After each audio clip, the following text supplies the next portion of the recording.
In this video, I want to tell you 3 reasons why this case might be perfect for your miniature wargaming, and 2 reasons why it might not be. So this is the Casematix case, and mine just came from Amazon. It was actually a gift from my wife, because my old way of carrying around my miniatures would kind of drive her crazy.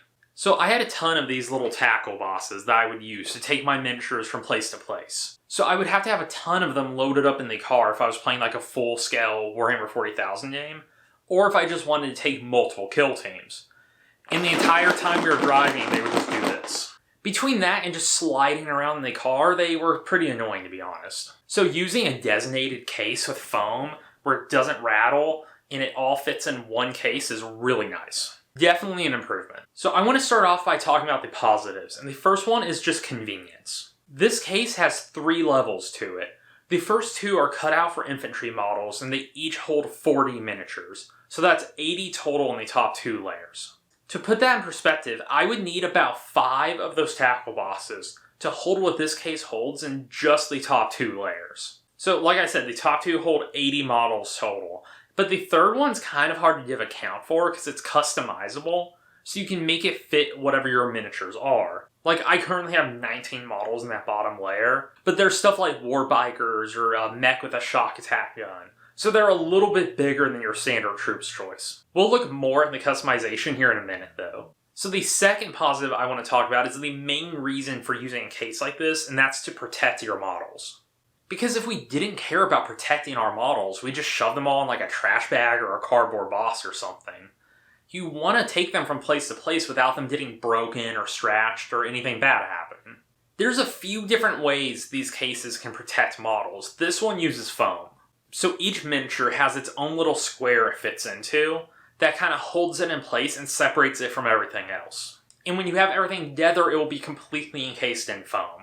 So obviously foam isn't going to mess up a model, and the actual little foam trays fit in there pretty well, so they won't bump around a lot. It will stay pretty well protected if it's in there.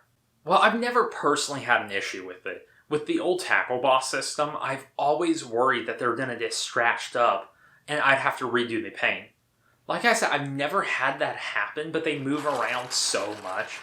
I mean, you can hear it just from how they were rattling around earlier, that I can't believe I haven't had a model get messed up before.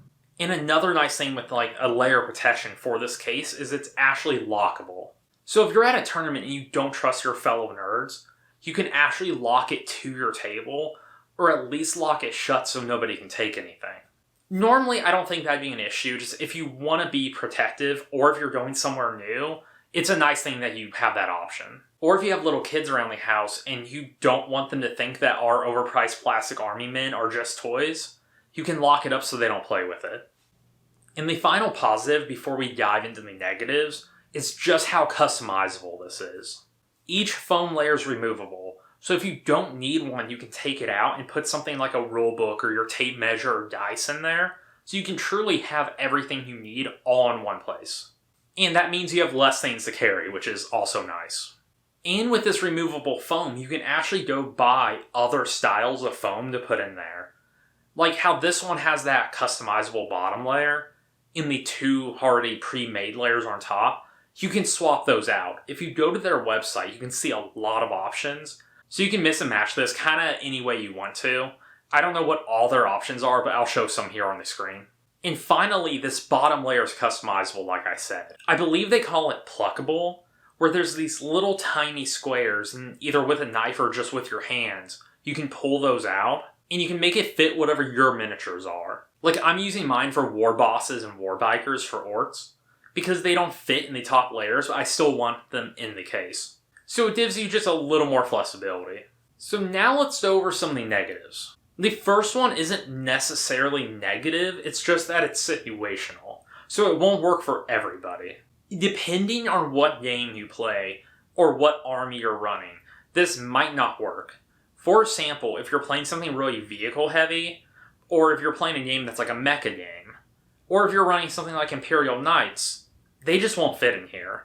Even that bottom layer is going to be pretty useless for you. The top 2 levels, they're only 1 inch deep and 2 inches tall. So basically normal troop choices, and that's it. And even that bottom layer, even though you can make them fairly tall, they're only 2 inches deep. So I use that for stuff like the knobs with the war banners, because those war banners are just too tall for those top levels.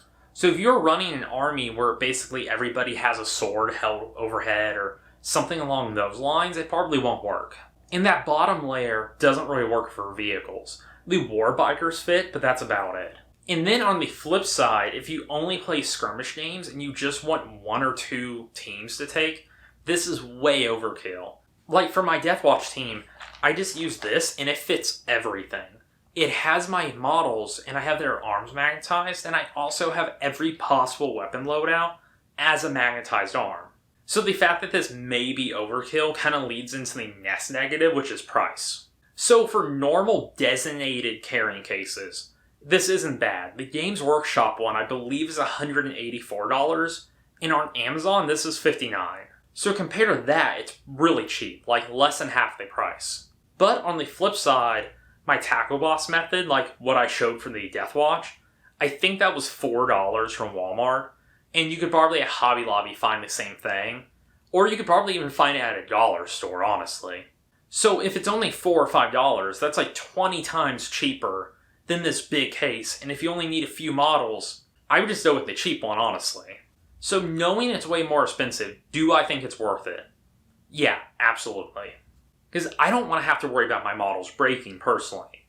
And I don't want it to be every time I pack up, it's a pain carrying all those to the car. But this falls into the nice to have category for me, it's not a must have. While the old method was annoying, it worked fine. And you could always do something like buy felt and line your cheaper cases. I think you can buy that for like $1. Or you can make one yourself at home by buying some foam and cutting it out. That'd be a little more annoying, but you can make it work for a lot less money. So if you have a tight budget and you don't want to spend that much, totally understandable. Like I said, I don't think it's a need to buy, it's just nice to have. Hopefully if you were considering getting a case like this kind of helped you make up your mind. Thank you for watching.